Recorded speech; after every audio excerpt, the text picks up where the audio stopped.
It's quite a visceral feeling to me when I see inequalities that are easy to overcome. There's things that are unfair, and there's work we can do to make things more fair and more socially just. I love that I get to work in this space, and I love that I can try to show perspectives that are not the norm.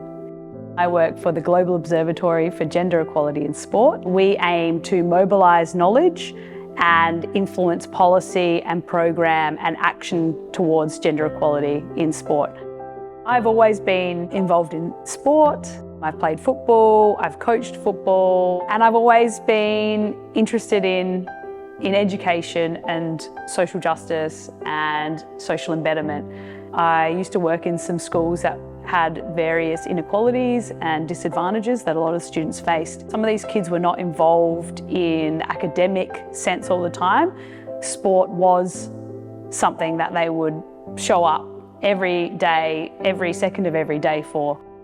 So community sport is a place for belonging. It is that social connection. It is where your culture, your language can be recognised and you belong somewhere.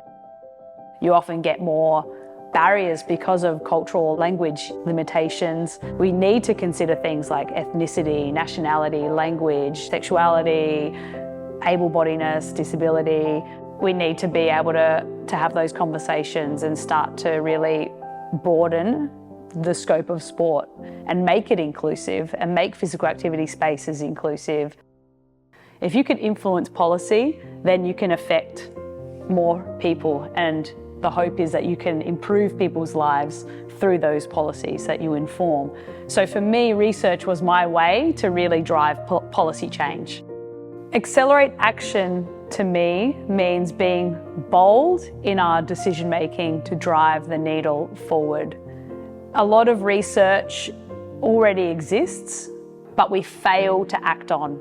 Part of what I really like about what I'm doing right now is we take that research and we try to translate it to a policy audience. And then talking to people about that and trying to stoke a fire in them. It is deeply fulfilling, even through modest changes, to just see that needle move a little bit. It makes me feel really empowered, and it makes me feel like my passion is there. Quite inspiring, to be constantly surrounded by the wave of momentum.